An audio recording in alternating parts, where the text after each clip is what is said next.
오늘 예배 가운데 찾아오신 한 분 한 분을 다시 한번 주님의 이름으로 축복합니다.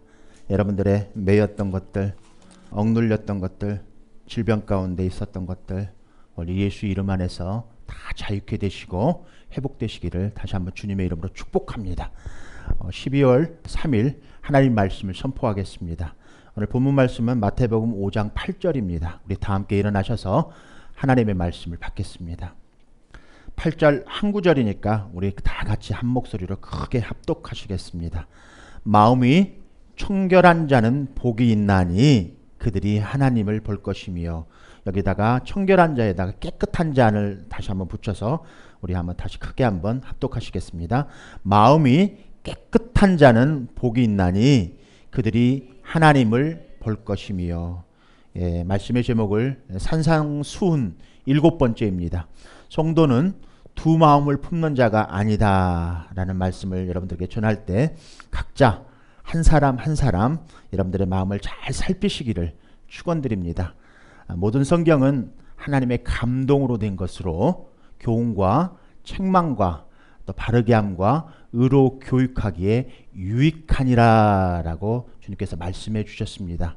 오늘 말씀 가운데 교훈도 있을 것이고 또 책망도 있을 것이고 또 여러분들을 유익하기 위해서 바르게 함과 의로 교육하기에 유익하니라고 말씀하여 주셨습니다. 이 말씀을 받으실 때 여러분들 마음판에 여러분들의 마음을 잘 살피시기를 다시 한번 주님의 이름으로 축복드리겠습니다. 우리 다 함께 앉아주시겠습니다. 우리 앉아서 우리 말씀의 제목이라도 크게 한번 선포해 봅니다. 성도는 두 마음을 품는 자가 아니다. 크게 한번 선포해 봅니다. 성도는 두 마음을 품는 자가 아니다. 자, 그러면은 말을 바꾸어서 나는 두 마음을 품는 자가 아니다. 이렇게 한번 선포해 봅니다. 나는 두 마음을 품는 자가 아니다. 자, 그러면 나는 한 마음을 품는 자이다. 이렇게 선포해 봅니다. 나는 한 마음을 품는 자이다. 아멘. 예. 하나님의 나라에 대해서 계속 말씀을 선포하고 있습니다. 하나님의 나라.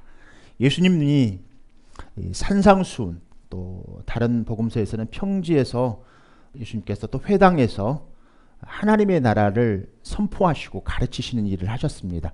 그런데 천국에 대한 말씀을 선포하실 때 예수님께서는 다 비유로만 말씀하셨어요. 비유. 그래서 하나님의 나라가 장소가 어디냐는 거예요. 하나님의 나라 장소가 어디입니까? 이렇게 질문해 보는 거예요. 여러분들 스스로에게 한번 질문해 보세요. 하나님의 나라가 어디 있는가?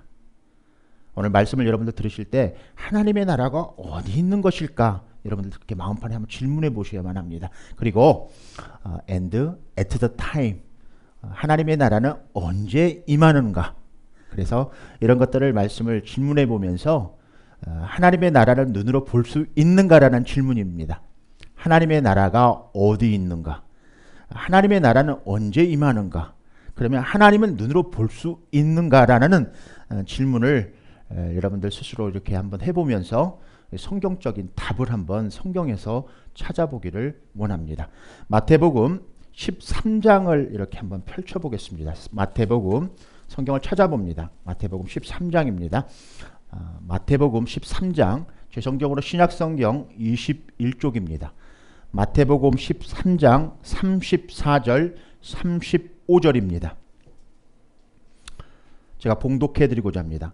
예수께서 이 모든 무리에게 비유로 말씀하시고 비유가 아니면 아무것도 말씀하지 않으셨으니 35절입니다. 이는 선지자를 통하여 말씀하신 바 내가 입을 열어 비유로 말하고 창세부터 감추인 것들을 드러내리라 함을 이루려 하심이리라. 예수님께서는 모든 것들을 비유가 아니면 말씀하지 않으셨습니다. 그리고 두 번째, 이 모든 비유는 창세로부터 감추어진 비밀이라고 말하고 있습니다. 이것들을 열어 나타내게 하려 함을 이루려 함이라 라고 말씀하고 있는 거예요. 예수님께서는 하나님이십니다. 하나님이 예수님이세요. 하나님께서 창세 전에 예수 그리스도 안에 예수 그리스도가 창세기 전에 하나님 안에 계셨어요. 그래서 하나님께서는 구약의 선지자 예언자들을 통해서 이 모든 것들을 천국의 말씀들, 천국 하나님의 나라를 예언자들을 통해서 말씀해 주신 것들을 이루려 함이니라 라고 말씀하시면서 비유로 말씀하셨는데, 마태복음 13장 11절부터 말씀들을 조금 15절까지 우리 성경을 보면서 말씀들을 보도록 하겠습니다. 대답하여 이르시되 11절입니다. 천국의 비밀을 아는 것은 너희에게는 허락되었으나 그들에게는 아니 되었나니. 11절입니다. 같이 있습니다. 이르시되 하나님의 나라의 비밀을 너희에게는 주었으나 외인에게는 모든 것을 비유로 하나니. 이 말씀은 마가복음에서 4장에 그렇게 기록되어 있습니다. 마태복음 13장 11절에는 대답하여 이르시되 천국의 비밀을 아는 것이 너희에게는 허락되었으나 그들에게는 아니 되었나니. 마가복음에서는 이르시되 하나님의 나라의 비밀을 너희에게는 주었으나 외인에게는 모든 것을 비유로 하나니. 마태복음으로 돌아옵니다. 마태복음 13장 12절입니다. 무릇 있는 자는 받아 넉넉하게 되되 없는 자는 그 안에 있는 것도 빼앗기리라. 13절 그러므로 내가 그들에게 비유로 말하는 것은 그들이 보아도 보지 못하며 들어도 듣지 못하며 깨닫지 못할 일이니라. 이사야의 예언이 그들에게 이루어졌으니 일렀으되 너희가 듣기는 들어도 깨닫지 못할 것이요 보기는 보아도 알지 못하리라. 15절입니다. 이 백성들이 마음에 완악하여져서 그 귀는 듣기에 둔하고 눈은 감았으니 이는 눈으로 보고 귀로 듣고 마음으로 깨달아 돌이켜 내게 고침을 받을까 두려워함이라 하였느니라. 말씀을 정리해 봅니다. 예수님이 이렇게 말씀하셨어요. 이때에 주님은 그들에게 이렇게 말씀하셨어요. 천국의 비밀을 아는 것이 너희에게는 허락되었으나 저희에게는 아니 되었다. 다시 한번 말씀드립니다. 천국의 비밀을 아는 것이 너희에게는 허락되었으나 저희에게는 허락되지 아니하였으니. 주님은 천국의 비밀을 아는 것이 너희에게는 허락되었지만 저희에게는 허락되지 않았다고 이렇게 말씀하고 계십니다. 너희는 누구고 저희는 누구일까? 천국의 비밀들을 허락된 것이 너희에게는 허락되었으며 저희에게는 허락되지 않았다. 너희는 누구입니까? 또 그렇다면 허락되지 않는 저희는 누구일까요? 1차적으로 본문에 언급된 너희는 예수님의 제자들입니다. 그리고 그들과 함께 예수님의 제자들과 함께 주님을 찾아온 사람들을 의미하고 있습니다. 그렇다면 좀 더 넓게 본문을 이렇게 살펴보면 너희는 주님을 믿고 따르는 모든 사람을 의미한다고 볼 수 있습니다. 주님의 말씀을 들은, 복음은 들음에서 오매, 복음의 말씀을 들었어요. 천국의 말씀을 들었어요. 예수님의 말씀을 들었습니다. 이미 구약의 이스라엘 사람들은 구약의 선지자들을 통해서 말씀하신 계시의 복음을 이미 듣고 알고 있었습니다. 그것들을 또 다시 예수님을 통하여서 다시 그 천국의 비밀을 듣는 사람들이 중에 일부는 주님을 왕으로 영접하고 주님을 따랐습니다. 그러나 또한 그렇지 못한 저희가 오늘 본문에서 말하고 있습니다. 그래서 예수님의 그 천국 복음을 듣고 선지자들로부터 통하여서 오실 예수님에 대해서 복음을 들었던 너희는 마음이 열려있는 사람들입니다. 우리 옆 사람들 축복해 주겠습니다.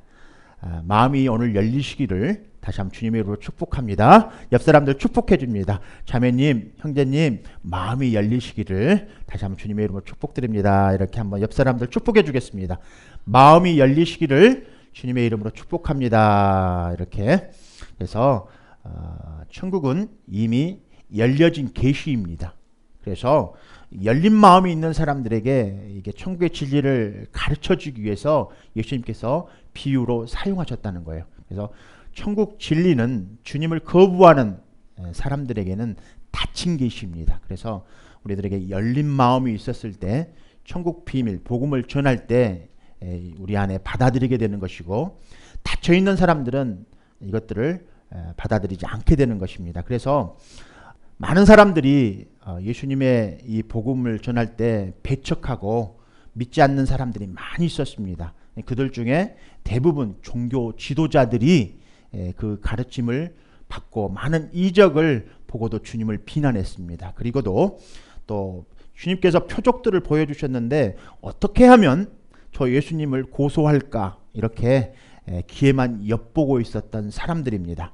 그래서 이런 상황 가운데 이런 상황 가운데 처한 상황 가운데서 예수님께서 그들에게 고소할 틈을 주지 않기 위해서 오직 비유로만 그들에게 말씀해 주셨던 것입니다. 그래서 이러한 사람들, 어떻게 하면 말씀을 꼬집으려고 하는 사람들이 있어요. 우리들 주위에도 보면 어떻게 하면 말씀을 헤집으려고 하는 사람들이 있습니다. 어떻게 하면 말씀을 비교해갖고 따져가지고 이 말씀을 땅바닥에 떨어뜨리려고 하는 사람들이 있어요. 그래서 어떻게 하면 예수님을 비난할까, 또 어떻게 하면 예수님을 배척할까, 어떻게 하면 예수님을 고소할까, 이러한 게 조금 삐뚤어져 있는, 닫혀 있는 마음을 가지고 있는 사람들은 지금도 동일하게 그렇게 예수님의 복음이 들려질 때 닫혀 있는 사람들은 복음을 받아들이지 않습니다. 그래서 오늘 우리들에게는 이 복음이 선포되어질 때 우리 마음판에 이것을 듣고 수용할 준비가 되어 있는 사람들에게 주님께서 오늘 말씀, 천국 말씀을 이렇게 말씀해 주실 때 우리 마음판에 심어지는 역사가 오늘 있게 되는 거예요. 그래서 여러분들 열린 마음으로 예수님의 말씀을 선포할 때 잘 마음판에 새기시기를 다시 한번 주님의 이름으로 축복드립니다. 수용할 준비가 되어 있어야 돼요. 듣는 귀가 열려야 돼요. 눈이 열려야 돼요. 마음판에 여러분들 심령 가운데 오늘 그 외부로부터, 세상으로부터, 마귀로부터 상처받았던 것들, 대부분이 사람들이 말로 사람들을 상처 주고 꼬집고 해집기도 합니다. 그리고 믿지 않는 사람들로부터 공격당하고 이런 것들을 통해서 또 가까이 예수 믿는 사람들로부터 상처받고 마음이 이렇게 딱 닫혀져 버린 사람들이 많이 있습니다. 오늘 여러분들 마음판 가운데 그런 상처와 아픔들 오늘 예수님의 이름으로 다 회복되시기를 다시 한번 주님의 이름으로 축복드립니다. 오늘 특별히 예수님의 복음을 거부한 사람들은 다 종교적인 지도자들이었어요. 예수님이 메시아라는 사실, 또 스승이라는 사실, 선생이라는 사실, 좀 특별하다는 사실을 알고 메시아라는 사실을 알고 있었어요. 그리고 그런 것들에 대한 기본적인 지식을 가지고 있었어요. 특별히 이성, 지식 이런 것들을 소유한 사람들에게 위험성을 내포하고 있는 말씀이기도 합니다. 대부분 성경에 대해서 많이 알고 요즘에는 유튜브를 통해서 복음에 대해서 많이 듣고 있습니다. 그래서 옛날 유튜브가 이렇게 방송이 나가지 않는 시대에 오직 테이프도 이렇게 교회에 와야만이 복음을 들었는데 그때보단 지금 사람들의 귀가 많이 열려 있긴 합니다. 그러나 이 열려져 있는 귀 속에 많은 유튜브들의 복음들이 잘못된 복음들이 참 많이 있습니다. 그리고 예수님의 이름으로 성경을 복음을 가지고 복음을 전파하는데 정말 사람의 마음을 닫아버리게 하는 복음이 있는 반면 또 열어주게 하는 복음이 있습니다. 그래서 오직 성경 말씀 외에는 또 그 성경 말씀이 해석되어지는 것들이 잘 해석되어진 성경 복음이어야만 합니다. 그러나 인간의 한계 지식은 이 성경을 해석하는 지식은 한계성이 있다는 사실 앞에 오늘 말씀을 전하고 있는 저 자신도 무릎을 꿇고 주님께 이 말씀을 정말 이 말씀이 주님께서 그때 상황 가운데 말씀하시고 있는 그 말씀인가, 정말 이 말씀이 하나님의 말씀인가, 오늘 심령에 이게 꽂힐 수 있도록, 심령에 새겨질 수 있도록, 마음판에 뿌리가 씨앗이 떨어질 수 있도록 하는 그런 복음인가, 살아있는 생명인가, 이 말씀이 거룩한 말씀인가, 정말 사랑의 말씀인가, 의로 교육하게 유익한가, 교훈인가, 책망인가, 이런 말씀들을 잘 이렇게 성령을 통해서 점검하고 또 점검하고 점검해서 한 말씀 한 말씀이 정말 제 자의에 해석되어진 이런 해석되어진 설교가 아닌 주님이 제 마음판에 심령에 새겨진 그런 설교, 한 주간 이 말씀을 묵상하면서 또 무릎 꿇고 이 말씀들을 또 점검하고 점검하면서 이 말씀이 선포되어집니다. 그러나 또 제가 해석되어진 이 말씀들이 제 지식에 의해서 실수할 수도 있고 잘못될 수도 있습니다. 그래서 여러분들이 이 말씀을 들으실 때 사탄의 음성인가 예수님의 말씀인가를 잘 분별하셔서 여러분들 잘 이해하시고 깨닫기를 다시 한번 주님의 이름으로 축복드립니다. 종교 지도자들 굉장히 유식한 사람들이었습니다. 오늘날 말하면 신학하신 분들, 박사학위가 서너 개씩 되신 분들이에요. 큰 교회 목사님들일 수도 있습니다. 그러나 모든 신학을 했다 해서 모든 설교가 완벽할 수 없고요. 또 신학을 했다 해서 교수다 해서 이 복음이 완벽할 수 없다는 사실 앞에 우리들은 항상 이 성경을 우리에게 주신 이유, 하나님께서 성령을 우리에게 보내신 이유가 다 거기에 있지 않는가 싶습니다. 여러분들이 오늘 성령께 의지하십시오. 성령님, 오늘 설교되어지는 이 말씀이 진짜 저희 마음판에 새겨질 수 있도록, 바른 진리의 말씀이 선포되어질 수 있도록 순간순간 이 말씀이 끝날 때까지 잘 여러분들께서 저를 위해서도 기도해 주시고요. 주님 앞에 기도하는 마음으로 오늘 말씀을 받으셨으면 합니다. 대부분 종교 지도자들은 예수님을 영접하지 않았습니다. 지식은 많았는데도. 머리로 아는 거죠. 오늘 우리들에게도 혹시나 머리로 알고 있는 예수님이지 않는가, 또 입술로만 선포되어지는 신앙 고백이지 않는가를 잘 점검하시기를 바라요. 그래서 대부분의 오늘 거부하는 사람들에게 예수님께서는 천국의 복음을 닫아버리셨다는 사실 앞에 불신자들의 마음은 둔하고 귀는 닫혀있고 눈은 멀어있는 장님과 또 눈먼 봉사 귀머거리라고 비유로 말씀해 주셨습니다. 그래서 누가복음 8장 10절에는 이것은 그들이 보아도 알지 못하고 들어도 깨닫지 못하게 하기 위해서다라고 본문은 말하고 있습니다. 마가복음 4장 12절은 그들로 보기는 보아도 알지 못하며 듣기는 들어도 깨닫지 못하게 하여 돌이켜 죄사함을 얻지 못하게 하려 함이라 하시고, 네. 우리가 주목해야 될 말이에요. 전제는 불신자에게는 하나님을 볼 수 없다는 겁니다. 그래서 그 이유에 대해서 오늘 마음이 완악하기 때문이다 라고 말씀하고 있으면서 또한 회개하지 않았기 때문이라고 또 말하고 있어요. 마음이 완악하고 회개하지 않았기 때문에, 그래서 이 말씀들을 이해하지 못하게 했다는 거예요. 그래서 예수님의 말씀은 이런 종교 지도자들에게, 예수님의 말씀을 거부하는 자들에게는 수수께끼와 같이 이렇게 풀리지 않는 그런 말씀으로 남아있게 되었고요. 오늘 말씀의 목적은 뭐냐면, 예수님께서 비유로 말씀하시는 목적의 비유는 사람들이 이 말씀들을 듣고 깨닫지 못하도록 은폐하기 위해서 이렇게 말씀을 해주셨어요. 우리가 이렇게 주의해야 될 점들은, 그래서 어떤 분들은 복음을 잘 깨닫고 분별해야 된다고 말하고 있어요. 그래서 우리가 잘 말씀을 깨닫고 분별하는 데 목적은 있지만 그것이 너무 분별하고 깨닫고 분별하는 데만 초점을 맞추게 되면 자꾸 말싸움을 하게 돼요. 그래서 복음을 전하다 보면 너는 어떻고 너는 어떻고 자꾸 가를 세퍼레이트 시키려고 하고 서로 싸우려고 하는 그런 모순에 빠지기도 합니다. 그래서 여러분들 잘 여러분들 마음판에 잘 새기셔서 잘 깨달으시고, 깨달은 목적과 이해하는 목적이 분명해야 됩니다. 모든 것이 목적은 뭐냐면 하나님께 영광을 올려드리기 위해서 잘 깨닫고 이해하는 것이거든요. 그런데 잘 깨닫고 이해해서 그냥 서로 싸우는 것에, 너가 옳으냐 내가 옳으냐 이거 자꾸 싸우는 것에 초점을 맞추는데 이 말씀을 이해하고 깨닫는 사람들은 싸움박질을 하는 거예요. 그래서 교회 안에 잘 말씀에 대해서는 잘 알면서 지식이 많으면서도 잘 깨닫고 이해하면서도 교회 안에서 참 말썽과 또 불평과 또 교회 안에서 참 모난 돌같이 가시의 역할을 잘 하시는 분들이 있어요. 말에 이렇게 송곳니 같이 뿌리가 있어가지고요.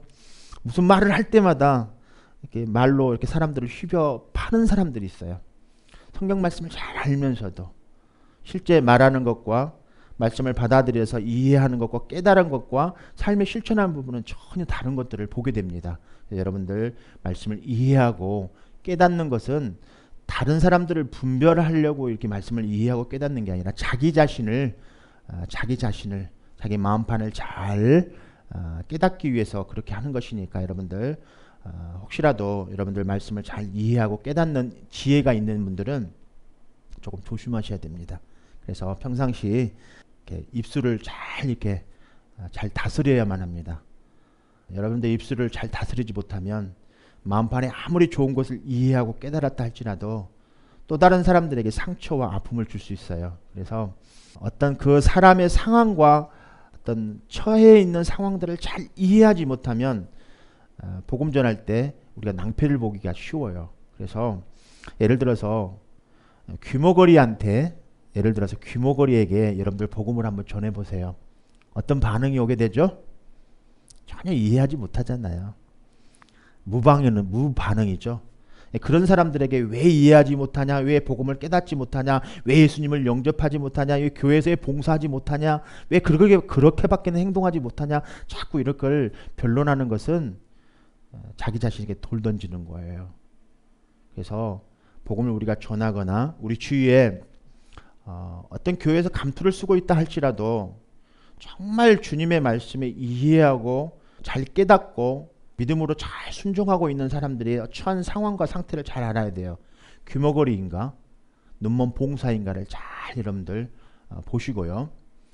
아무리 신앙생활을 오래 했다 할지라도 귀머거리 봉사하는 교회에 앉아서 오랜 동안 말씀을 들었어도 이런 사람들에게 복음을 전하거나 어떤 것을 행위를 말하거나 믿음을 우리가 말할 때 우리에게 돌이 날라올 수 있어요. 그래서 조심하셔야만 합니다. 이게 지혜예요. 여러분들 마음 가운데 교회 다니면서 옆 사람들을 바라보면서 야, 전도사님은 저거밖에 못하지, 목사님은 이거밖에 안 되지, 장로님은 저렇게 안 되지. 왜냐하면 조금 그 부분에 눈이 멀어 있어요. 그 부분에 귀가 멀어 있기 때문에 여러분들 그런 분들에게 한번 말씀을 했다가 되돌아오는 말이 메아리가 여러분들의 돌을 던지는 그런 메아리로 돌아온다면 다음부터는 그 부분에 대해서 그 부분의 믿음을 여러분들이 평가하지 마시고 조심스럽게 성령님께 물어보셔야 돼요. 주님, 저 사람에게 내가 이렇게 말을 했는데 이렇게 메아리가 돌아오네요. 그러면 여러분들 상처받게 되잖아요. 그러니까 여러분들이 조심스럽게 저 사람의 믿음은 이거밖에는 안 돼. 이 정도 수준이구나. 그러니까 내가 이런 말을 할 때는 이 사람에게 조심스러움 있게 해야 되겠구나. 여러분들 각별히 주의하지 않으면 믿음 안에서 서로 상처를 받을 수 있어요. 오늘 예수님께서는 그런 상황 가운데 있는 거예요. 복음을 전하는데 이미 선지자들로부터 복음을 다 듣고 지식으로는 알고 있어요. 예수님이 정말 표적과 이적을 보고도 기사를 보고도 그분이 메시아라는 사실을 지식으로는 다 알고 있는 사람들이에요. 그래서 이런 사람들에게 복음을 전할 때 어떤 화가 올 것이라는 것을 예수님이 알고 계셨어요. 그래서 예수님께서는 그냥 비유로 말씀해 주셨어요. 비유로 말할 때 수수께끼처럼 그들에게 남아있게 하고 그 목적이 그거였어요. 그러나 예수님을 순수하게 받아들이는 사람들은 이 복음의 비밀이 열려 있었던 거예요. 그래서 오늘 여러분들에게도 동일하게 오늘 이 팔복이 말씀해 주시는 청결한 자는 복이 있을 거라는 거예요. 그리고 하나님의 눈으로 볼 수 있는 그런 여러분들 오늘 귀한 오늘 축복을 오늘 받게 될 것입니다. 그래서 이 말씀의 뜻이 무엇인가 원리들을 조금 이렇게 한번 깨달아 보고 오늘 천국 비유를 통해서 말씀해 주신 말씀들을 통해서 비유로 말씀해 주신 말씀들 여러분들은 오랜 동안 신앙생활 하셨으면 오늘 비유의 말씀은 수십 번 들었을 말씀이고요. 아마 제일 설교 중에 많이 했던 설교들이기도 해요. 그러나 예수님은 반복해서 예수님의 제자들에게 이 천국 복음으로 비유로 말씀해 주셔서 그들을 깨닫게 하게 하셨고요. 이 복음을 계속 가르치셨어요. 천국 복음에 대해서 계속 말씀해 주세요. 그래서 오늘 여러분들에게 그런 귀한 은혜가 여러분들에게 임하기를 다시 한번 주님의 이름으로 축복드립니다. 하나님의 나라는 첫 번째 우리가 죽을 때 훗날 가게 되는 곳입니다. 하나님의 나라 회의 장소는 어디냐면 훗날 우리가 가게 되는 곳이에요. 그러나 지금 오늘 우리들에게 하나님의 임재가 임하는 현실 이곳은 오늘 가운데 하나님의 나라가 우리 안에 이루어진 세상입니다. 그것이 어디냐는 거죠. 장소가. 오늘 그것에 대해서 오늘 본문 예수님께서 가르쳐 주신 프레이예요. 하늘에 계신 우리 아버지 이름이 거룩히 여김을 받으시며 그 다음 뭐라 했어요? 아버지의 나라가 지금 come on. Your kingdom come on. 아버지의 나라가 오게 해달라고 기도하라고 가르쳐 주셨어요. 아버지의 나라. 그래서 예수님께서 말씀하신 나라에 임하옵시며 그 나라를 오게 하여 주시옵소서라고 이렇게 기도하고 가르쳐 주신 이 말씀이 하나님의 나라가 이 땅에 온다는 뜻이 무엇이며 언제 어디로 어떤 방식으로 오는 것일까? 언제 어디로 어떤 방법으로 오는 것일까? 우리는 이것을 이해하기 위해서는 누가복음으로 이렇게 말씀을 보도록 해요. 누가복음 17장을 한번 말씀을 펴도록 하겠습니다. 마태복음, 마가복음, 누가복음 17장입니다. 누가복음 17장을 우리가 읽고 이해하기 위해서는 누가복음 말씀을 읽을 필요가 있어요. 누가복음 17장 20절, 21절 말씀을 우리 같이 크게 한번 선포해 봅니다. 누가복음 17장 20절, 21절입니다. 같이 읽겠습니다. 바리새인들이 하나님의 나라가 어느 때에 임하나이까 묻거늘 예수께서 대답하여 가라사대 하나님의 나라는 볼 수 있게 임하는 것이 아니요 또 여기 있다 저기 있다고도 못하리니 하나님의 나라는 너희 안에 있느니라. 예, 마지막 본문 하나님의 나라는 어디 있다고요? 너희 안에 있다. 이 말씀을 바꿔서 하나님의 나라는 나의 안에 있는 거예요. 내 마음 안에. 예, 우리 마음판에 손을 한번 이렇게 얹어 보겠습니다. 하나님의 나라는 어디 있다고요? 내 안에 있는 거예요. 하나님의 나라는 우리가 죽을 때 죽어서 사후에 가게 되는 하나님의 나라고요. 지금 우리가 살아있는 이 땅에서는 하나님의 나라는 내 안에 있는 것입니다. 그래서 하나님의 나라는 눈으로도 볼 수 없고 특별한 장소에 국한되지 않는 하나님의 나라. 헬라어로는 엔토스 휘몬이라고 정확하게 번역하면 엔토스 휘몬, 바로 우리 가운데 안에 있다고 말씀하고 있습니다. 그래서 세번역 성경에는 가운데로 번역되어 있는데요. 헬라어는 엔토스의 두 가지 뜻을 가지고 있습니다. 엔토스의 하나님의 나라 엔토스는 두 가지 뜻을 가지고 있는데 하나는 우리 마음 안에 있는 것이고요. 또 둘째 하나님의 나라는 우리 공동체 이렇게 서로 마음 가운데 사이에 있는 것들을 말하고 있는 것입니다.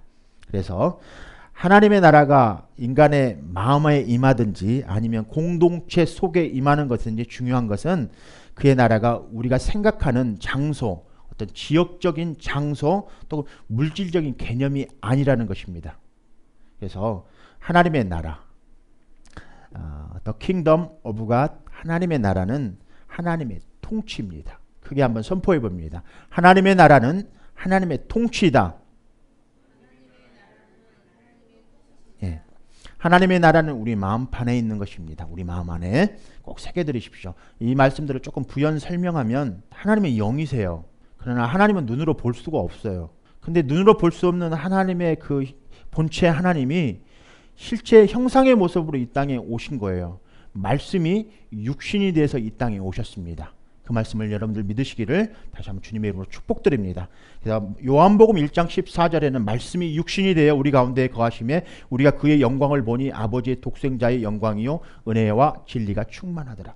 사람들은 자꾸 하나님을 눈으로 보려고 해요. 그런데 하나님이 이미 이 땅에 말씀이 육신이 되어 이 땅에 오셨습니다. 그래서 예수님을 보면 우리가 하나님을 볼 수 있는 거예요. 예수님을 통해서 하나님을 볼 수 있는 거예요. 이게 진리예요. 그런데 2000년이 지난 오늘 우리들은 예수님의 얼굴을 또 볼 수가 없거든요. 그래서 하나님께서는 말씀이 육신이 돼서 오신 말씀으로 계시한 게 말씀으로만 우리가 하나님을 볼 수 있는 체험할 수 있는 여러분들 믿음이 되시기를 다시 한번 주님의 이름으로 축복드립니다. 하나님은 말씀이 육신이 돼서 오셨으니까 말씀으로만 체험할 수 있는 믿음을 우리가 가져야만 합니다. 그래서 하나님의 나라는 말씀의 체험이 정말 필요합니다. 말씀밖에 없다는 이 사실 앞에 여러분들 믿음으로 주님께 영광의 박수 올려드립니다. 크게 박수 올려드려야 돼요. 하나님께 말씀으로만 하나님을 볼 수 있는 거예요. 그래서 교회들을 보면은 우리 주위의 교회들을 보면은 어떠한 교회는 자꾸 선교 중심적인 교회가 있고요. 어떠한 교회는 자꾸 말씀 중심의 교회가 있고요. 어떤 교회를 보면 자꾸 뭔가 보려고 하는 애원 또 선지적인 그런 말씀에 조금 벗어난 듯한 그런 체험 중심의 교회들이 있습니다. 특별히 세 가지로 이렇게 분류할 수가 있는데 이 세 개는 하나로 말씀 앞에 사로잡혀야만 합니다. 말씀이 기초가 된 상태에서 말씀을 떠나서는 안 돼요. 말씀 안에 있으면 항상 곁길로 갔다가 다시 태길로 돌아올 수 있습니다. 그러나 이런 공동적인 인격적인 주님의 인격을 우리 마음판에 주님의 인격을 말씀으로 담는 사람들이 변화가 확실하게 옵니다. 그리고 좌우의 충돌들에 의해서 옆 사람들이 가시로 찌르든 못으로 찌르든 막대기로 때리든 비바람이 치든 어떤 상황 가운데 있다 할지라도 좌중 이게 충돌하지 않고 사람들과 충돌하지 않아요. 그리고 배가 기울질 않습니다. 풍랑이 불어도 파손되지 않고 주님의 길을 곧바로 따라갈 수 있는 오직 믿음은 말씀밖에 없다는 사실 앞에 여러분들 앞으로 신앙생활 가운데 자꾸 주님을 보고 싶고 주님을 체험하고 싶은데 자꾸 보고 싶고 만지고 싶고 또 어떤 다른 신기한 것들을 체험하고 싶은 그런 유혹들이 생길 수 있습니다. 그러나 여러분들 그런 것도 한순간이고요. 신앙생활을 깊게 오랜 동안 깊게 이렇게 하다 보면 오직 말씀밖에 없다는 사실 앞에 놓이게 되는 사실을 발견하게 되실 것입니다. 많은 사람들이 그런 체험을 쫓다가 또 선교 중심적인 그런 행위만을 쫓다가 많은 부분들 실족해서 이단들로 많이 가게 되는 사례들이 뭐냐면 그러한 사례들입니다. 말씀의 기초를 세우지 못한 사람들이 대부분 말씀의 갈증을 느끼고 체험 앞에 무기력해지고 선교 지향적인 행위 앞에 믿음으로 드리지 못하고 우리 몸이 겉육신이 결국에는 그런 너무 선교 중심적인 돈에 또 시간적인 물질 투자하는 것에 이렇게 무너져 버리는 그런 우리들의 현실들을 보게 됩니다. 처음에는 열정이 있어서 선교 열심히 하려고 하죠. 예수님 우리 안에 들어오니까 막 복음 전해서 막 선교지 아프리카 어디든지 열심히 하려고 합니다. 그러다 보면 실족하게 돼요. 그래서 말씀 앞에 여러분들이 바로 서는 여러분들 되시기를 다시 한번 주님의 이름으로 축복드립니다. 히브리서 11장 3절은 믿음으로 모든 세계가 하나님의 말씀으로 지어진 줄을 우리가 아나니 보이는 것은 나타나는 것으로 말미암아 된 것이 아니니라. 이 세상에 보이는 것들은 물질도 아니고요. 오직 하나님의 말씀으로 되어진 것들입니다. 그래서 나의 마음이 하나님의 말씀을 통치를 받으면 나의 마음이 하나님의 뜻에 말씀에 순종하게 되어 있습니다.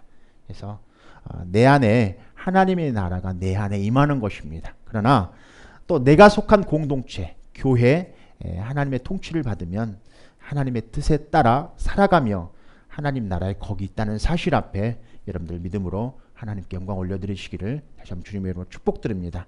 하늘과 땅, 보이는 것들, 보이지 않는 것들, 정사, 권세, 모든 주관자들, 보좌나 주관자들의 정세, 권사, 이런 권세 만물이 다 그 만물보다 하나님께서 먼저 계셨다는 사실 앞에 여러분들 꼭 세상에 있는 모든 하늘과 땅에 보여지는 물질들은 다 창세 전에 예수 그리스도 안에 있었다는 사실 앞에 여러분들 믿음으로 하나님께 영광 올려드리기를 다시 한번 주님의 이름으로 축복드립니다. 그래서 하나님의 나라가 우리 마음속에 또 우리가 속한 공동체에 임하게 되면 어떤 일이 벌어지게 되는가, 오늘 비유를 통해서 마태복음 13장을 이렇게 펼쳐보겠습니다. 마태복음 13장입니다. 마태복음 13장에 보면은 씨 뿌리는 비유의 천국 비유에 대해서 마태복음 13장에 이렇게 이제 기록되어 있는데, 씨 뿌리는 사람, 또 좋은 씨와 가라지, 또 겨자씨, 누룩 비유, 그리고 36절부터는 천국에 감춰진 숨겨진 보물, 값진 진주, 그리고 이제 그물 비유가 이렇게 기록되어 있어요. 마태복음 13장에. 그러나 이 씨 뿌리는 사람의 비유는 아마 그 비유들 중에서 가장 대표적인 비유일 것입니다. 그래서 하나님의 나라 본질을 규명하는데 아주 핵심적인 비유입니다. 그러나 이 비유가 아마 여러분들 이 비유의 말씀들을 아마 수백 번, 수천 번 들으신 분도 계실 것이고, 이 마태복음 13장에 기록된 천국 하나님의 나라에 대해서 수십 번, 수백 번 성경 말씀들을 읽고 여러분들 마음에 숙지하고 있는 줄은 압니다. 그러나 이 말씀들이 선포되어질 때마다 어떤 사람에게는 주님께서 닫아버리시는 경우, 이 비유를 통해서 믿지 못하게 하려고 닫아버리신 경우가 있고요. 오늘 말씀을 통해서 믿는 자들에게는, 마음이 열려있는 자들에게는 이 복음이 여러분들 마음판에 심어지는 역사가 오늘 일어나게 될 줄 믿습니다. 그래서 오늘 간략하게 마태복음 13장에 나와 있는 씨 뿌리는 비유에 대해서 여러분들이 그동안 다 알고 있고 이해하고 있고 깨닫고 있다 할지라도 다시 한번 이 말씀을 다시 한번 선포해 드리겠습니다. 마태복음 13장을 성경을 한번 찾아서 한번 보겠습니다. 3절을 보겠습니다. 마태복음 13장 3절입니다. 우리 크게 한번 같이 한번 합독하시겠습니다. 성경을 보셔야 됩니다. 이거는 파워포인트가 없으니까 성경 말씀을 보십시오. 마태복음 13장 3절입니다. 예수께서 비유로 여러 가지를 저희에게 말씀하여 가라사대. 거기까지만. 마태복음 13장 3절에는 예수님께서 여러 가지 비유로 말씀을 가르치셨다라고 말씀을 나와 있습니다. 헬라어로 엘랄레세입니다. 엘랄레센입니다. 마가복음 4장, 마태복음이니까 넘겨보겠습니다. 마가복음 4장 2절입니다. 마가복음 4장 2절에는 이에 예수께서 여러 가지 비유로 가르치시니 그 가르치시는 중에 저희에게 이르치시되. 마가복음 4장 2절에는 예수님께서 가르치셨다, 그분이 가르치셨다라고 나와 있습니다. 그러니까 마태복음 나와 있는 13장에서 나와 있는 3절에 나와 있는 예수님께서 비유로 말씀하여 가르치셨다 헬랄레센과 지금 마가복음 4장 2절에서 그분이 가르치셨다 에디다스켄이라고 합니다. 에디다스켄. 이 말씀의 두 가지 뜻은 뭐냐면 같은 뜻입니다. 하나님의 뜻을 잘 깨닫게 하고 또 하나님과 사람들과 바른 관계를 갖도록 가르친 것을 뜻합니다. 그래서 또 누가복음 8장 1절에는 반포하시며 그분의 복음을 전하신다라고 서두를 이렇게 정해 놓으셨습니다. 그러니까 천국의 비유는 천국의 기원, 천국의 기원이에요. 예수님은 누구인가예요. 그래서 육하원칙에 의해서 성경 말씀을 묵상할 때 제가 육하원칙에 의해서 예수님 말씀을 우리가 묵상할 때 말씀을 이렇게 묵상할 때 항상 육하원칙에 의해서 말씀을 묵상할 때 누구냐는 거예요. 누구. 우리가 기억해야 되는 건 누구냐는 거예요. 왜 이 말씀을 하셨냐는 거예요.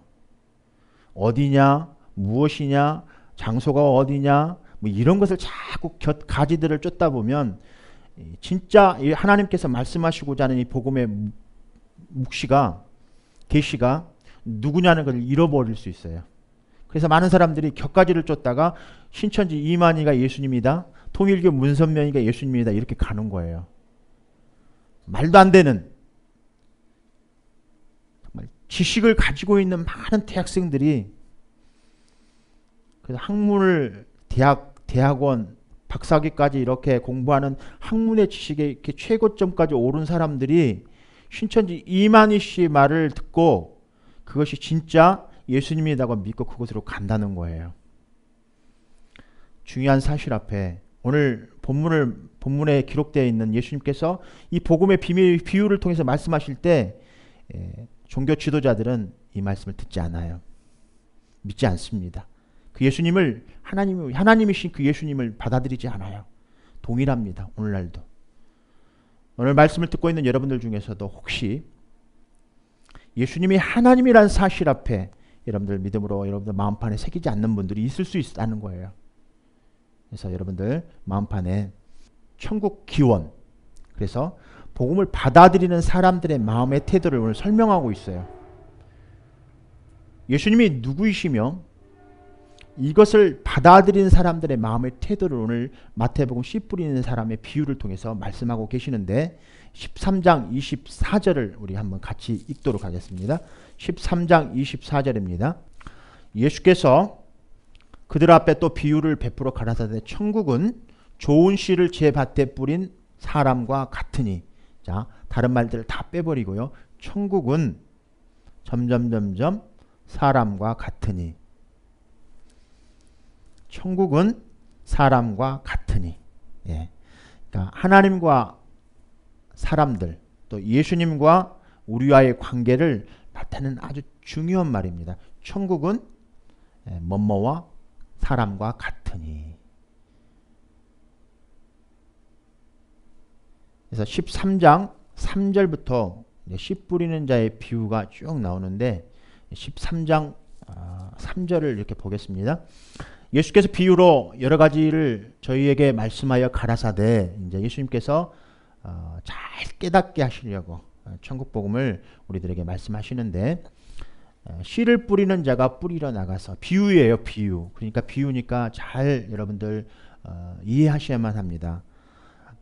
예수님께서는 예수님 당시 팔레스타인 이스라엘에 태어나셨을 때 그 당시 농경 문화 사회 그리고 회당에서 가르치는 그런 종교적인 또 자연 모든 것들을 사용하셔서 처한 상황에 따라서 그것들을 비유로 말씀해 주셨어요. 그러니까 어떤 분은 이 말씀이 우리들에게 와닿지 않을 수도 있습니다. 왜 그러냐면 우리가 농사 짓는 사람들이 아니니까. 그러나 우리가 농사를 짓지는 않았어도 농사에 대해서는 우리가 다 또 익히 알고 있고 우리가 식물들 먹을 수 있는 푸드들을 다 이렇게 공급받고 있기 때문에 우리가 들판에 있는 들녘에 있는 추수하는 것들 또 산에 이렇게 과일들 이런 것들을 생각해 보면 씨앗 분명히 씨가 있어야 그것들이 열매를 거둘 수 있는 사실 앞에 잠깐 오늘 우리들에게도 처한 상황들이 다 다를 수는 있지만 오늘 이 비유는 모든 사람들이 공통적으로 다 이해하고 깨달을 수 있는 진리이지 않을까 싶습니다. 그래서 13장 3절에 씨를 뿌리는 자가 뿌리러 나가서 이렇게 말씀을 하십니다. 씨는 무엇입니까? 씨는 무엇이에요? 씨는 말씀입니다. 하나님의 나라 말씀이에요. 그리고 살아있는 생명입니다. 그리고 거룩입니다. 제가 조금 전에 하나님께서 예수님께서 이 땅에서 오셔서 산에서 들판에서 천국 복음을 전하시는데 이것을 가르치시다라는 말뜻에 이걸 잘 깨닫게 하기 위해서 그런 거라라고 그렇다면 복음은 잘 깨닫는 것이구나라고 생각할 수 있어요. 복음은 잘 깨닫는 것이구나. 잘 깨달아야 되겠구나. 잘 분별해야 되겠구나. 이렇게 생각할 수 있습니다. 그렇다면 불교의 불경이나 논어, 맹자, 공자, 가로활이나 별반 다를 바가 없는 것입니다. 깨닫는 거에 집중한다면 그러나 무엇을 깨닫는가에 집중한다면 이것은 이제 달라지게 되는 것입니다.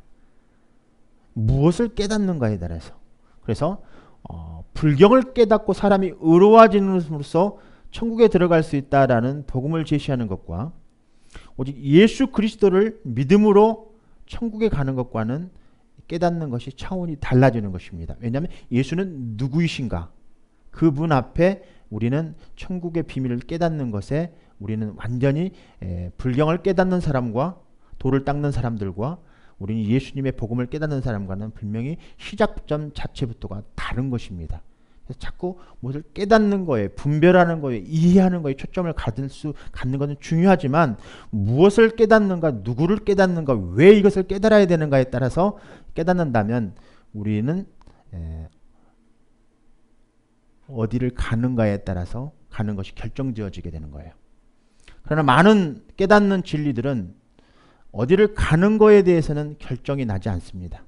그래서 불교에서는 다시 돌아온다, 다시 환생한다. 결국 가는 것이 정해진 것을 알 수가 없으니까 그냥 가는 것은 그냥 무로 이렇게 닫아버리는 거예요. 알 수 없다라는 걸로. 공자, 맹자, 논어 모든 지식들도 마찬가지입니다. 깨닫는 것에 멈춰버리고 깨달음으로써 우리가 선을 이룰 수 있다라는 것에 멈춰버린다면 우리가 정작 어디서 왔으며 어디로 가는 것에 대한 답을 주지 못하는 거죠. 우리 인생의 답을 결정적으로 주지 못합니다. 그러나 예수님은 오늘 이 비유를 통해서 씨는 하나님의 말씀이라고 말씀하고 계세요. 그건 생명이 있다라는 말씀입니다. 생명 있는 씨는 분명히 씨를 뿌리면 나무가 싹이 나게 돼 있습니다. 그러나 생명이 없는 것들은 그냥 진리로 깨닫는 걸로 그냥 이해하는 걸로 끝나버리는 거예요. 우리가 깨닫는 진리는 생명이 살아나는 거예요. 생명이. 그래서 우리는 다시 태어나게 되는 큰 하나님의 영광을 얻게 되는 거예요. 그런데 태어남을 예수님께서 그렇게 말씀해 주시잖아요. 한번 태어나는 것은 엄마의 뱃속에서 태어나는 것이고 다시 태어나는 것은 영적으로 태어나는 것을 말해서 성령 안에서 태어나는을 말씀해 주고 계세요. 그래서 오늘 우리들에게 하나님의 나라가 임하는 것은 영적으로 임하는 거예요. 그래서 그 영적인 것이 임하면 구원이 일어나게 되는 거예요.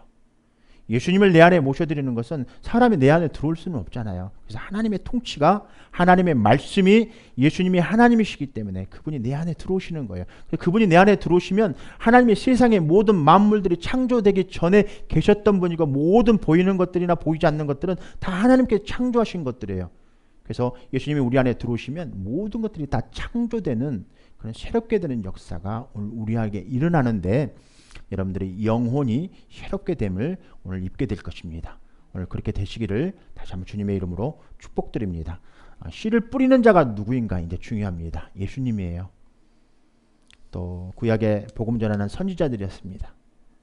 또 오늘 우리들처럼 복음을 또 전하는 자들입니다. 씨는 하나님의 말씀이고요. 씨 뿌리는 자는 예수님, 오늘 복음 전하는 자들이 다 씨를 뿌리는 자들입니다. 근데 이것이 길가에 뿌려졌다는 거예요. 또 돌밭에 뿌려졌다는 거예요. 가시밭에 떨어졌다는 거예요. 또 옥토밭에 떨어졌다는 거예요. 간단한 진리입니다. 길가는 어떤 것이고, 돌밭은 어떤 것이고, 가시밭은 어떤 것인가, 또 옥토밭은 어떤 것인가, 여러분들 잘 알고 계십니다. 그러나 길가는 하나님의 말씀이 떨어질 때 잘 깨닫지를 못해요. 그리고 사탄이 와서 얼른 집어가 버립니다. 빼앗겨 버리는 거예요. 그래서 여러분들 마음판에 완악한 것들, 고집들 있잖아요. 난 절대 예수님 복음 받아들이지 않을 거야. 그거 믿어서 뭐하게. 우리가 천국에 갈 수 있는 것도 있는 건지 갈 수 없는 것인지 알지도 못하는 거, 어떻게 그거 복음을 받아들여. 이렇게 마음이 교만한 사람들이 있습니다. 그래서 완악하고 또 고집이 세고 그런 심령이 굳어진 사람들이 있어요. 이런 사람들은 말씀을 절대 받아들이지 않습니다. 그래서 심령이 죄 악으로 굳어졌습니다. 이렇게 완전히 죄는 심령을 강팍하게 해요. 그래서 죄악 가운데 머물러 있는 사람들은 대부분 길가와 같은 사람들이, 완고한 사람들, 교만하고 고집이 아주 세죠. 하나님의 말씀을 복음을 들어도 절대 반응하지 않아요. 특별히 마음이 탁탁한 사람들, 오늘 여러분들 성령의 능력으로 여러분들 굳어졌던 심령들 이렇게 풀어버리기 바라요. 여러분들 심령이 여러분들 세상 가운데 있는 것들로 똘똘 뭉쳐져서 굳어졌던 것들, 오늘 성령께서 여러분들 마음을 이렇게 싹 풀어주실 거예요. 여러분들 마음을 열으시기를 다시 한번 주님의 이름으로 축원드립니다. 두 번째는 더러운 그 흙, 얇은 돌밭에 떨어짐에라고 말하고 있어요. 그러니까 여러분들 여기 스톤 마운틴 여러분들 다 가보셨죠? 스톤 마운틴에 가보니까 정말 어마어마한 돌덩이입니다. 바위덩어리예요. 그런데 그 속에서도 정말 씨앗이 뿌려져서 그 골 사이, 바위 틈과 틈 사이의 골 사이에서 이렇게 나무들이 올라와서 나무가 자라 있는 것들을 보게 돼요. 그러나 바위 밑 기초가 바닥인데, 반석인데 거기 위에다가 얇은 그 흙이 살짝 있는 상태에 씨앗이 뿌려지면 그 나무는 싹이 올라오기는 올라와도 금방 시들어 버리고 금방 죽게 될 거예요. 여러분들의 마음밭이 그런 돌밭에 또 길가에 뿌려져 가지고 새싹이 올라오지도 못하고, 누가 벌써 딱 씨앗이 뿌려질 때 얼른 또 사탄이 와서 이렇게 끄집어 가 버리는 경우가 많아요. 근데 대부분 보면요, 우리가 예수님의 복음을 이렇게 우리 마음판에 이렇게 말씀을 맨날 들어요. 그런데 어느 날 하루 이렇게 24시간 생활을 하다 보면 순간순간 사탄에게 뺏기는 경우들이 참 많이 있어요. 어떤 경우는 알고 뺏기는 경우가 있고요. 어떤 경우는 모르고 뺏기는 경우가 있어요. 그래서 대부분 보면은 모르고 뺏긴 경우는 죄가 되지는 않겠지만, 알면서도 일부러 자원해서 죄 가운데 이거 빼앗기는 그런 경우가 많이 있습니다. 만나기만 하면 이렇게 남의 흉보고, 남을 미워하고, 시기하고, 질투하고, 이런 것들을 보면은 정말 우리들의 마음이 얼마나 길가와 같고 돌밭에 살짝 흙이 있는 그런 상태인가를 볼 수 있어요. 그래서 누가복음 8장 6절에는 이런 상태를 물기가 없는 상태라고 그래요. 흙에는 물이 절대적으로 필요합니다. 근데 바위 위에 흙이 살짝 있는데 물기가 없는 상태라고 누가는 그렇게 비유를 하셨어요. 똑같은 바위를 보고도 이 예수님의 복음의 천국 비밀의 비유를 누가가 이렇게 듣고 받았을 때는 이런 상태는 물기가 없는 상태구나라고 이렇게 누가는 그렇게 기록하였습니다. 마테마가는 그냥 돌밭에 살짝 이렇게 흙이 있는 상태, 그렇게 이제 비유를 이렇게 말씀해 주셨어요. 복음이 언젠가 우리들에게 떨어졌습니다.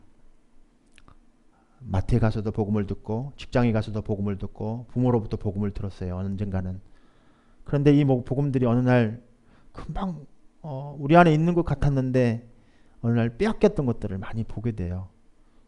알면서 또 모르면서 이 복음들을 많이 뺏기는데 대부분 보면 환난과 핍박들이 이렇게 올 때 굉장히 선택들이 반응하는 걸 보면 환난과 핍박이 왔을 때 반응하는 거 보면 돌밭인지 길가인지 금방 구별이 갑니다. 그래서 미국에도 IMF가 있었죠. 한국에도 IMF가 있었습니다. 실직되었을 때, 가정이 파탄되고 질병이 들었을 때 대통령도 바위에서 떨어져서 자살을 하게 되고 많은 사람들이 차를 몰고 댐 같은 데 저수지 같은 데로 이렇게 돌진해서 자살을 해버리게 되고 많은 가정들이 또 깨졌습니다. IMF 때 아마 통계적으로는 정확한 숫자는 아니겠지만 한국의 가정들이 60% 이상이 이혼을 했습니다. 여기 미국도 마찬가지지 않을까 싶습니다. 그런 환난 핍박이 오니까 금방 믿음의 상태를 우리가 반응하는 것들을 보고 어떻게 선택하는가를 이렇게 볼 수 있었습니다. 오늘 우리들에게도 처음 예수님을 영접하고 복음이 이렇게 싹이 났는데 그 싹이 정말 흙이 돈독하게 이렇게 채워져 있는 그런 밭인가 돌밭인가, 아니면 밑바닥에 돌밭이 아닌 완악하고 굳어져 있는 돌밭이 아닌 그런 것들을 싹 좀 제거할 필요가 있지 않는가 싶습니다. 요한복음 6장 66절은 그때부터 그의 제자 중에서 많은 사람이 떠나가고 다시 그와 함께 다니지 아니하더라. 우리 믿음의 상태가 돌밭과 같은 사람들의 상태이지 않는가 싶어요. 갈라디아 1장 6절은 너희가 그리스도의 은혜로 너희를 부르신 하나님을 그처럼 쉽게 저버리고 다른 복음을 따르나니.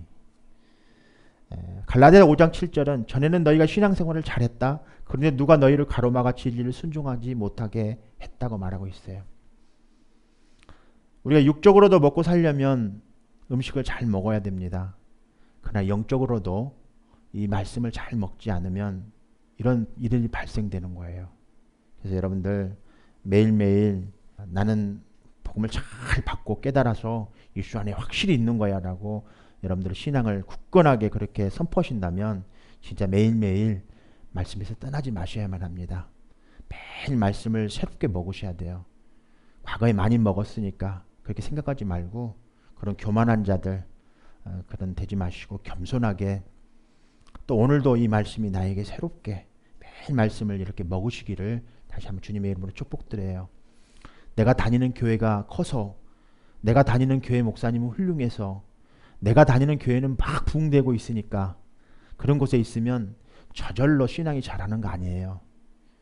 여러분들의 마음밭을 어느 곳에 있든지 돌밭과 길밭이 아닌 그런 상태에 정말 있는 사람들이 신앙이 잘 자라는 것이죠. 내가 좋은 교회, 큰 교회에 있다고 신앙이 자라는 거 아니에요. 대부분 마지막 때 이 모든 것들이 결정나게 될 거예요.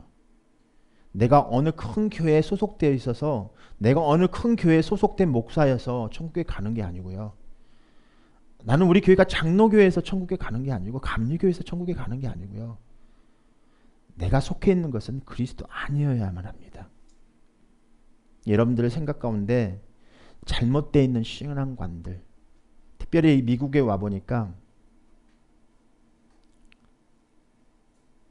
이 기초가 너무 잘못되어 있어요.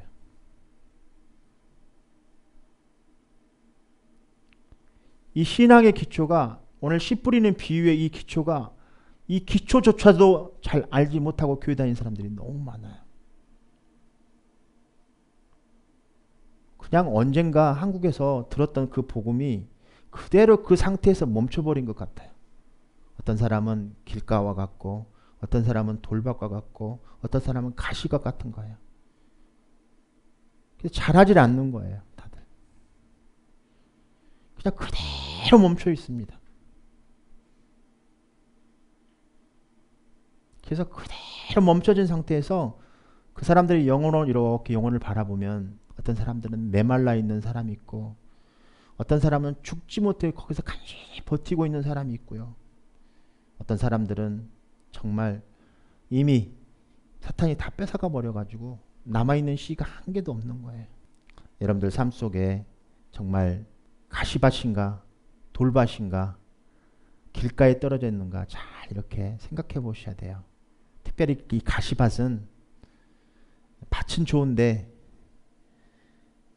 세상의 것들이 염려, 근심 이런 모든 것들이 탐욕, 욕망 이런 것들이 의지의 선택에 의해서 다 무너져 버리는 것들 자라질 못해요. 열매를 거두지를 못해요. 씨앗이 땅에 떨어지면 그것이 새싹이 나고 그것이 자라서 열매를 맺기까지 주님은 그 씨도 보겠지만 주님께서는 열매를 보신다고 말씀하고 계세요. 정말 주님 오실 때 우리가 주님 앞에 보여야 될 것들은 동기도 중요하고 과정도 중요하고 다 중요합니다. 결과도 중요하다는 사실 앞에 씨앗이 뿌려졌을 그 씨의 동기가 뿌려졌던 그 시점은 예수님을 받아들였던 시점은 동기지 않는가 싶어요. 그러나 자라가는 성장의 과정들도 절대적으로 필요하다는 사실 그리고 결과적으로 예수님이 오셨을 때 우리가 보여줘야 될 것들은 나 교회에 얼마나 다녔습니다. 나 직분은 무엇입니다. 내가 선교를 어떻게 했습니다. 내가 11조를 어떻게 했습니다. 뭐 이런 거 아무 필요 없다는 거예요. 예수님의 말씀이 우리 안에 뿌려져서 그 말씀에 믿음으로 순종하고 매일 양식을 먹고 잘 말씀으로 자라서 주님 말씀에 순종하고 그 말씀에 대한 순종의 열매들을 얼마만큼 맺었는가 그것을 주님께서 영적으로 보신다는 거예요. 그래서 여러분들 정말 신앙생활 그냥 남이 가니까 따라서 교회 다니고 그냥 아이들을 위해서 프로그램 위주로 아이들을 탄다고 해서 그냥 이 교회에 갔다가 애들 데려다 놓고 나는 저 교회에 가고 정말 미국에 와보니까 상상이 안 가는 신앙생활들을 하고 계시는 거예요. 그걸 주님이 다 보고 계신다는 거예요. 일거수일투족을. 그러니 천국 갈 사람들이 과연 몇 명이나 되겠습니까? 그 문은 좁습니다. 그 문은 좁아요. 정말 사람들 앞에 교회 앞에 자기의 뿌려진 밭을 증명해 보려고 다니는 그런 신앙생활이 아니라 정말 하나님 앞에 진실된 마음으로 하나님 앞에 나와서 정말 내 안에 씨앗이 잘 뿌려져서 돌밭인가 길가인가 가시밭인가 잘 점검하셔서 정말 옥토밭인가 오늘 본문의 말씀처럼 청결한 자는 복이 있나니 하나님을 볼 것이라고 말하고 있어요. 정말 우리 마음판에 천국에 대한 복음의 비밀이 정말 떨어졌다면 우리는 무엇으로 그것을 볼 수 있을까? 우리 마음판에 새겨졌던 씨앗들은 우리는 아무도 볼 수 없습니다. 우리가 주님을 사랑한다고요? 고백하는 것들, 죄를 회개하는 것들, 신앙생활을 어떻게 했다는 기록들이요? 우리가 가지고 있는 감투들이요? 그거 어쨌다는 거예요. 교회 내가 매일매일 출석했다는 그것들이요? 아무것도 주님 앞에 가지고 갈 수 있는 것들이 아니라는 사실 앞에 여러분들 정말로 진짜 주님 앞에 섰을 때 매일매일 주님 앞에 섰을 때 정말 자기들 밭을 잘 점검할 필요가 있지 않는가 싶습니다. 그래서 천국 비유가 여러분들 정말 삶 속에서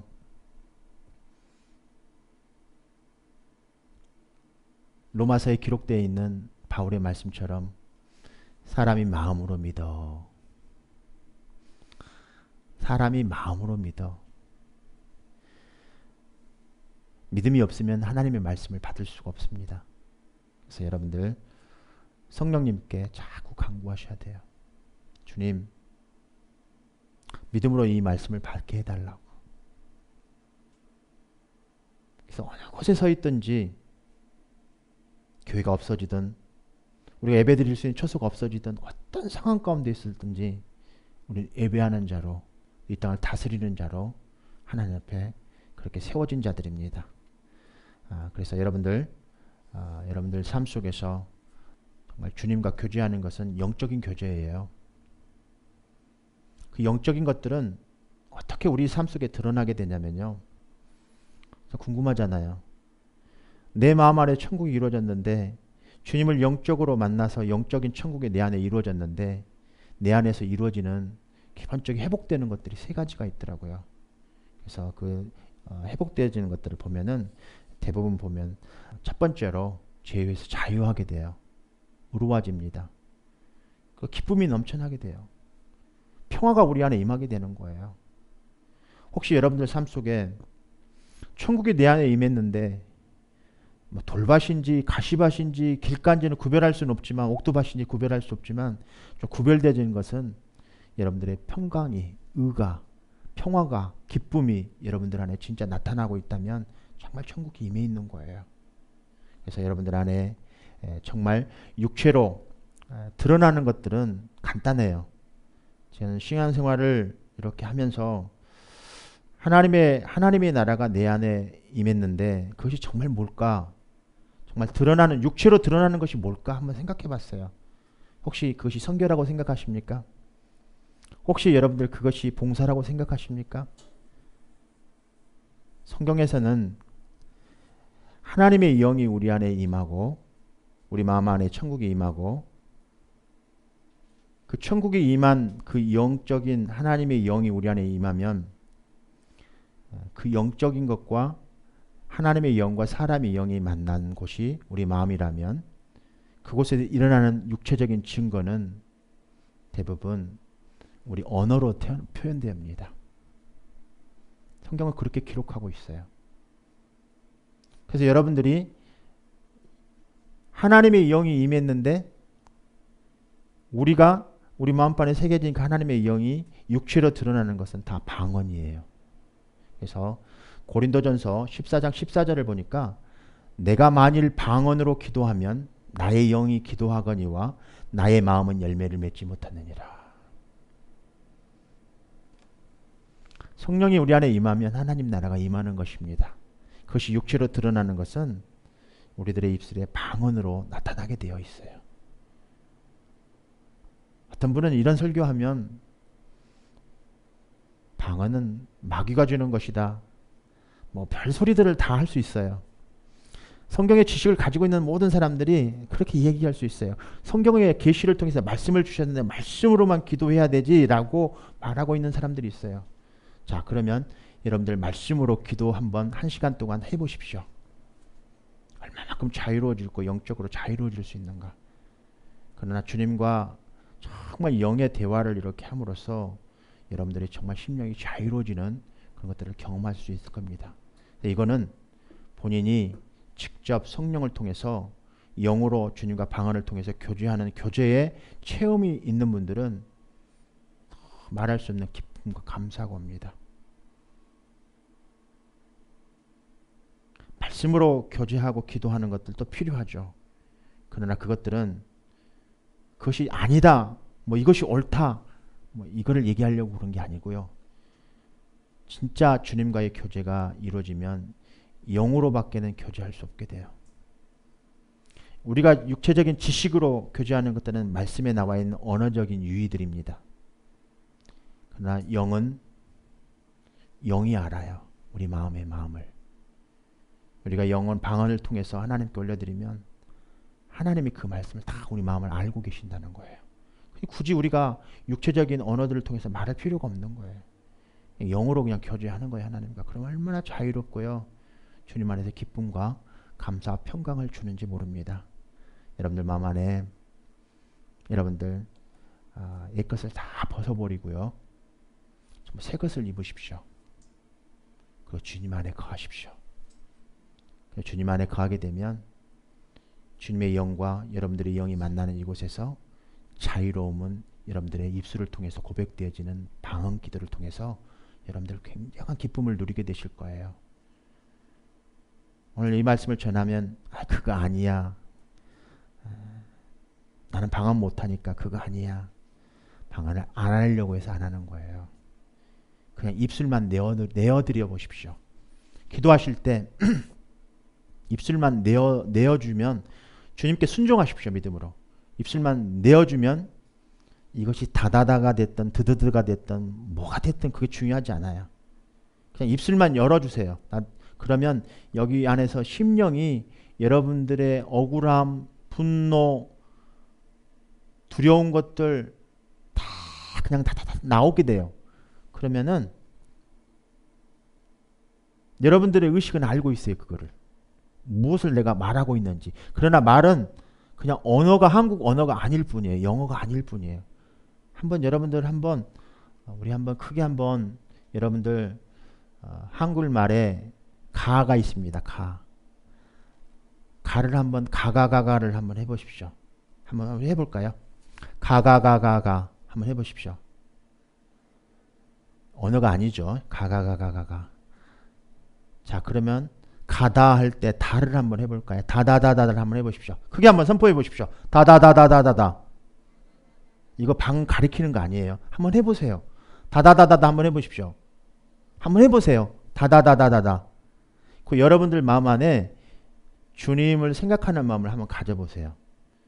다다다다다다. 지금 여러분들이 말하고 싶은 말을 생각을 가져보세요. 다다다다다다. 여러분들 마음판에 무슨 생각 가지고 있어요? 주님을 생각하는 마음을 갖잖아요. 말은 별로 중요하지 않아요. 여러분들의 심령의 말을 계속 하고 있어요. 여기서는. 그것을 주님은 아신다는 거예요. 그냥 그렇게 하셔야 돼요. 그럼 여러분들 여기 안에 잡생각 안 들게 돼요. 돌밭의 마음, 길갓의 마음, 가시밭의 마음 안 들게 돼요. 그냥 영으로 자유롭게 돼요. 제가 지금까지 신앙생활을 한 것 중에 봉사도 많이 해보고 선교도 많이 다녀보고 하나님 나라의 목사로서 사역자로서 사역에 열심을 했습니다. 그러나 그것들 중에서 제일 제 심령의 마음을 지킬 수 있었던 것은 주님과 방언을 통해서 교제할 때 제가 제일 천국을 누렸던 것 같습니다. 만약 여러분들이 신앙생활을 통해서 선교 열심히 하고 구제 열심히 하고 봉사 열심히 했는데 천국을 누리지 못하고 있다면, 기쁨을 누리지 못하고 있다면 다 헛된 일 아니겠습니까? 하나님의 나라가 여러분들 마음판에 이미 새겨졌는데 여러분들 그것들을 누리시는 영광을 여러분들 가지시기를 다시 한번 주님의 이름으로 축복드립니다. 여러분들 본문에서 들려주는 이 씨 뿌리는 비유는 참 좋은 말씀입니다. 구체적으로 어떻게 해야 좋은 밭으로 만들 수 있겠습니까? 라는 질문을 한번 던져보면서 우리들의 마음은 다들 사람마다 각각 다 다르게 되어 있습니다. 그래서 처한 상황도 다릅니다. 그러나 오늘 여러분들의 마음의 상태가 어떻더라도 다 모두 좋은 밭처럼 그렇게 만들 수 있는 공통점이 있다는 사실 앞에 옥토밭, 좋은 밭, 그런 밭들이 다 되시기를 다시 한번 주님의 이름으로 축복드립니다. 만약에 여러분들의 밭이 나쁜 밭이라면 다 그것들 깎아내버리십시오. 돌밭이라면 깎으십시오. 그리고 차디찬 그런 마음을 가지고 있다면 덮이십시오. 예수님의 성령을 통해서 덮이십시오. 성령의 열정을 통해서, 주님의 말씀을 통해서 그런 여러분들의 소명, 부르심을 다시 한번 여러분들 경험하시기를, 정말 길바닥처럼 완고한 마음들은 깊이 파버리십시오. 돌밭을 제거해내면 됩니다. 여러분들의 돌밭을 제거해내고 정말 좋은 옥토밭으로 만들면 돼요. 그리고 정말 이 돌같은 마음들 싹 제거해내십시오. 그리고 가시밭이 있다면 여러분들 주위에서 찌르고 있는 것들 한번 옆 사람들 주위를 이렇게 한번 봐보세요. 가시 같은 역할은요 멀리 있는 게 아니에요. 여러분들 주위에 있어요. 가까이에서 여러분들의 입술로 가시같이 찔러대고 신앙생활 못하게 하고 그렇게 하는 것들이에요. 그래서 여러분들 만약에 여러분들 마음이 옥토가 아니더라도 실망하거나 낙담하지 마십시오. 정말로 여러분들의 성령께서 여러분들의 마음밭을 기경하고 또 여러분들을 다시 한번 부드럽게 해주실 것입니다. 그래서 그리스도인의 거룩이 무엇인가? 에베소서 4장 22절 24절은 너희는 유혹의 욕심을 따라 썩어져가는 구습을 쫓는 옛사람을 벗어버리고 오직 성령으로 새롭게 되어 하나님을 따라 의와 진리의 거룩함을 지으심을 받은 새 사람을 입으라. 벗어버리시고요. 새 옷을 입으시고 예수 안에 거하십시오. 거룩으로 번역된 히브리어 코데시는 잘라낸다, 분리한다, 더러움과 분리된 상태를 말합니다.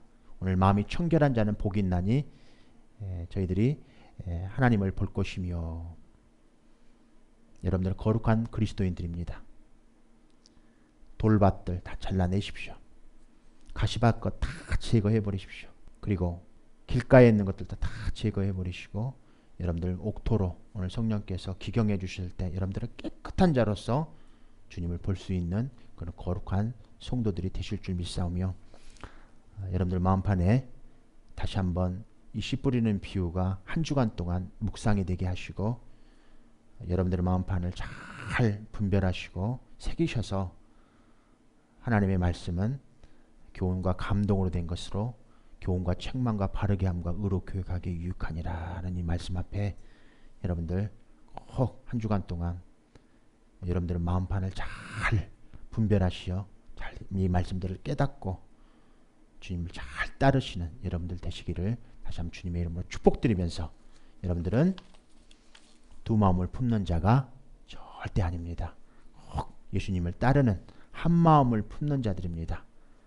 이런 모든 것들을 제거해내시고 성령 안에서 자유롭게 되시기를 다시 한번 주님의 이름으로 축복드립니다.